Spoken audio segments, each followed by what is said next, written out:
सभी future medicals और parents को वेद प्रकाश बेनीवाल का नमस्कार। और आज के इस वीडियो के माध्यम से हम आपको FMGL 2021 के ऊपर कुछ FAQs आंसर किए गए हैं NMC की तरफ से।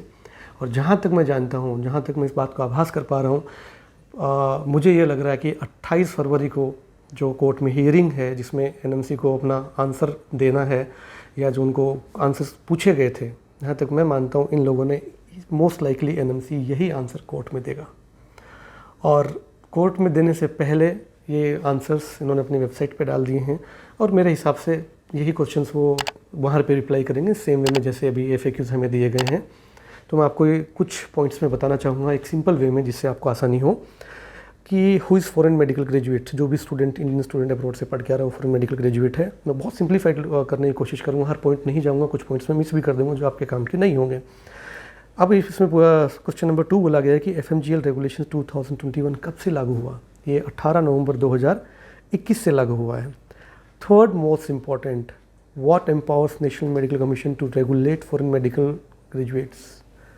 इसमें इन्होंने लिखा है section 57 read with subsection 4 of section 15 of national medical commission act 2019।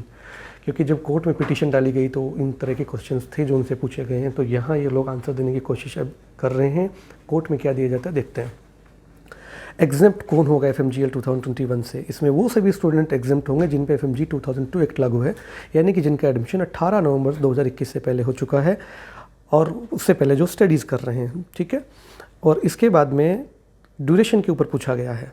Duration 54 months abroad में इनको चाहिए। इसके बाद जो इंस्ट्रक्शंस हैं पढ़ाई के, वो किस में होने चाहिए, वो इंग्लिश में होने चाहिए। और सब्जेक्ट्स क्या क्या पढ़ने हैं वो सेम जो FMG 2002 एक्ट में थे वैसे ही हैं, लेकिन यहाँ इंटर्नशिप ऐड कर दी गई है कि आपका अब्रॉड से इंटर्नशिप करनी पड़ेगी। और फिर इसमें दिया कि क्या FMGs को नेशनल एग्जिट टेस्ट के लिए अपीयर होना है।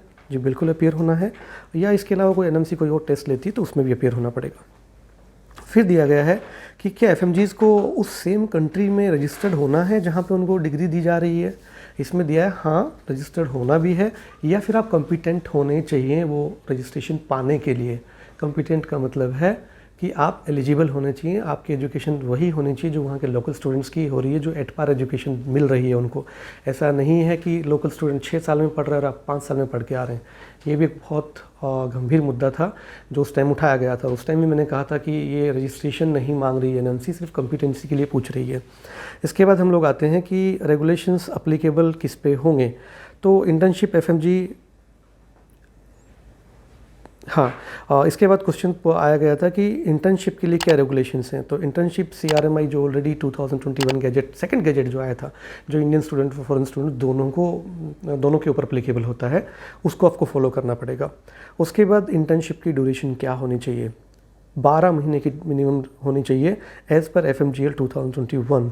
फिर पूछा गया कि क्या मैंडेटरी है इंटर्नशिप इंडिया में भी करना। तो येस, आपको इंडिया में भी इंटर्नशिप करनी पड़ेगी। इसमें फिर क्वेश्चन नंबर 15 दिया गया है कि FMGs को इंटर्नशिप के लिए कहाँ अप्लाई करना है। तो इसमें बताया गया है कि आपको स्टेट मेडिकल काउंसिल के थ्रू या नेशनल मेडिकल कमीशन के थ्रू आपको इंटर्नशिप के लिए अप्लाई करना है। क्वेश्चन नंबर 16 कि क्या कंडीशंस फुलफिल करनी है FMG को जिसके लिए वो इंडिया में इंटर्नशिप करने के लिए एलिजिबल हो।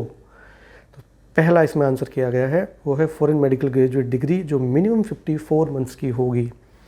दूसरा है आपकी 12 मंथ्स की internship same foreign medical institution में होनी चाहिए। तीसरा है आपका जो इंस्ट्रक्शन है, मीडियम ऑफ इंस्ट्रक्शन जो है वो इंग्लिश होना चाहिए। और एज़ पर शेड्यूल 1 आपके सारे सब्जेक्ट कवर होने चाहिए। इसके अलावा आप कॉम्पिटेंट होने चाहिए वहाँ पे रजिस्ट्रेशन के लिए, या आप वहाँ रजिस्टर्ड हो। फिर इसमें बताया गया है कि नेशनल एग्जिट टेस्ट आपको देना है या अदर मैंडेटरी टेस्ट जो है वो आपको देना है। इसके बाद आप प्रोविजनल रजिस्ट्रेशन आपको अपनी रेस्पेक्टिव स्टेट मेडिकल काउंसिल से मिला हुआ होना चाहिए।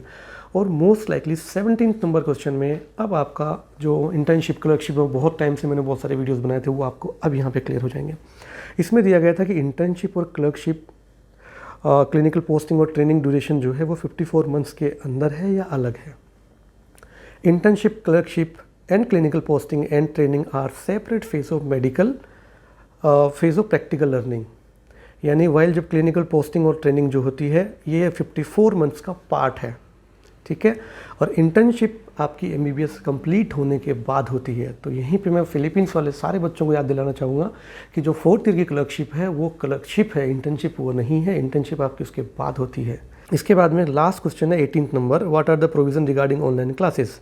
Foreign medical graduates online classes ले सकते हैं थेरेटिकली, और जो प्रैक्टिकल्स जो उन्होंने मिस किए हैं अपने इस ड्यूरेशन में 1 ईयर 1.5 ईयर में, वो आपको वापस जाने के बाद आपकी यूनिवर्सिटी में या आपकी यूनिवर्सिटी से एफिलेटेड हॉस्पिटल में पूरा करना पड़ेगा, और उसका एक सर्टिफिकेट भी इशू आपको वहाँ से होना चाहिए कि आपने प्रैक्टिकल्स किए हैं। ठीक है, तो अब आपको 2 चीज़ें बहुत क्लियर हैं कि क्लर्कशिप और इंटर्नशिप एक नहीं है। दूसरी बात, ऑनलाइन स्टडीज़ आपकी वैलिड हैं। और तीसरा वीडियो हम इन दोनों में कंपैरिजन करके बनाएंगे कि अब दोनों में क्या डिफरेंस आ गया है। और यदि आपको कुछ और डाउट्स रहते हैं तो आप हमें दिए गए व्हाट्सएप नंबर पे मैसेज कर सकते हैं, या आप हमें कमेंट करके पूछ सकते हैं। इंस्टाग्राम पे आप हमें फॉलो कर सकते हैं। धन्यवाद।